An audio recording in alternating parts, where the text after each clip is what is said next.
Hello guys, in today's video we will learn the meaning of refuse in English and Hindi with example sentences. Refuse meaning in English is not willing to do, accept, or allow something. Refuse का हिंदी में मतलब होता है इनकार करना, अस्वीकार करना, ठुकराना या मना करना. Example sentences: I refuse to answer the question. मैं सवाल का जवाब देने से इनकार करता हूँ.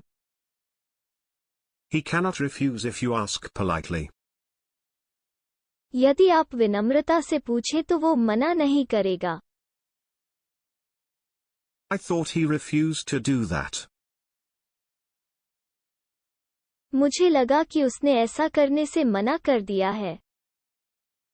He made me an offer I simply couldn't refuse. उसने मुझे एक प्रस्ताव दिया जिसे मैं मना नहीं कर सकता था.